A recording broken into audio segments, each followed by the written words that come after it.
ഇത് തുടരുകയാണ്. അപ്പോൾ നമ്മുടെ അടുത്ത പ്രേക്ഷകൻ ശ്രീ റഷീദ് കൊയിലാണ്ടിയാണ്. ശ്രീ റഷീദ് കൊയിലാണ്ടി മതേതര ജനാധിപത്യ വിശ്വാസിയാണ് എന്ന് എനിക്ക് ഉറക്കെ പറയാൻ കഴിയും. ശ്രീ റഷീദ് കൊയിലാണ്ടി പക്ഷേ ഈ വിഷയത്തിൽ ഇവർ പറയുന്നതിനോട് യോജിക്കുമോ? ഇത് BJPയുടെ ഒരു പകപോക്കൽ നടപടിയാണ് എന്ന് SDPI പറയുന്നതിനോട് യോജിക്കുമോ ശ്രീ റഷീദ് കൊയിലാണ്ടി? എനിക്ക് അതേക്കുറിച്ച് പറയാനുള്ളത്, മനു, ഈ STIP എന്ന് പറയുന്ന പാർട്ടി ഉണ്ടല്ലോ, കേരളത്തിൽ ഒരു MP-യോ അതല്ലെങ്കിൽ ഒരു MLA-യോ അതല്ലെങ്കിൽ ഒരു പഞ്ചായത്ത് പ്രസിഡന്റ് പോലോ ആവാത്ത ഒരു വളരെ ചെറിയ ഒരു രാഷ്ട്രീയ പ്രസ്ഥാനമാണ് ഈ രാഷ്ട്രീയ പാർട്ടി എന്ന് അവർ അവകാശപ്പെടുന്നുണ്ട്. ഒരു രാഷ്ട്രീയ പ്രസ്ഥാനമാണ് ഈ STIP. ഞങ്ങളെ സംബന്ധിച്ചിടത്തോളം ഈ മുസ്ലിം ലീഗ് എന്ന വലിയ ഒരു പാർട്ടിയെ തകർക്കാൻ വേണ്ടി ഒരുപാട് ഞാഞ്ഞൂൽ പാർട്ടികൾ മുസ്ലിം സംഘടനയിൽ നിന്നുണ്ടായിട്ടുണ്ട്. അതിൽപ്പെട്ടതാണ് ഒന്ന് STIP, PDP, INL, സമസ്ത ലീഗ്. അങ്ങനെ ഓരോ കാലഘട്ടങ്ങൾ അത് അവരെ വളർത്തിക്കൊണ്ടുവരുന്നതിൽ ഞങ്ങൾ എതിർക്കുന്ന പാർട്ടികൾക്കൊക്കെ പങ്കുണ്ട്.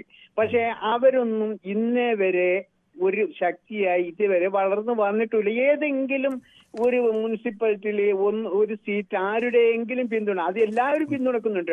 അവരെ വോട്ട് ഒരു 5, 6, 10 വോട്ടിനൊക്കെ ജയിച്ചു വരുന്ന സ്ഥലങ്ങളിലൊക്കെ ചിലപ്പോൾ അവർ പിന്തുണച്ചുകൊണ്ട് അവരൊരു സഖ്യം ഉണ്ടാക്കുക എന്നല്ലാതെ കേരള അടിസ്ഥാനത്തിലോ അല്ലെങ്കിൽ ഏതെങ്കിലും ജില്ലാ അടിസ്ഥാനത്തിലോ അങ്ങനെ ഒന്നൊരു സഖ്യകക്ഷി കൂടാൻ പറ്റിയ ഒരു പാർട്ടിയല്ല ഈ STIP. നമ്മൾ എന്തിനാണ് ഇങ്ങനെയൊക്കെ ചർച്ച ചെയ്തിട്ട് അവർക്ക് ഒരു മൈലേജ് ഉണ്ടാക്കി കൊടുക്കുന്നത് എന്നാണ് എനിക്ക് മനസ്സിലാവാത്തത്. ഇവരൊന്നുമല്ല എന്നല്ല കേരള രാഷ്ട്രീയത്തിൽ ഒരു ശക്തിയല്ല.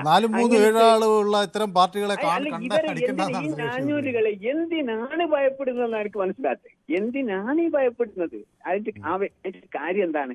മുസ്ലിം ലീഗിനെ ശക്തി കുറക്കാൻ വേണ്ടി അതാത് കാലഘട്ടങ്ങളിൽ പടച്ചുണ്ടാക്കുന്ന ചില പാർട്ടികൾ എന്നതിൽ കവിഞ്ഞ് ഇവർക്കൊന്നും ഒരു രാഷ്ട്രീയ പ്രാധാന്യവും കേരള രാഷ്ട്രീയത്തിലുണ്ടായി. കേരള രാഷ്ട്രീയത്തിലെ ശവപ്പറമ്പിലെ മീസാൻ കല്ലുകൾ എന്നൊക്കെ ഞാൻ പറയും. കാരണം ഈ ഞങ്ങളെ കബർസ്ഥാനികളിലൊക്കെ ഒരു മീസാൻ വെക്കും അടയാളത്തിന് വേണ്ടി. ആ അടയാളപ്പെടുത്തലല്ലാതെ ഇവർക്ക് ഒരു സംഗതി ഇല്ല, ഒരു സംഗതിയും എവിടെയില്ല.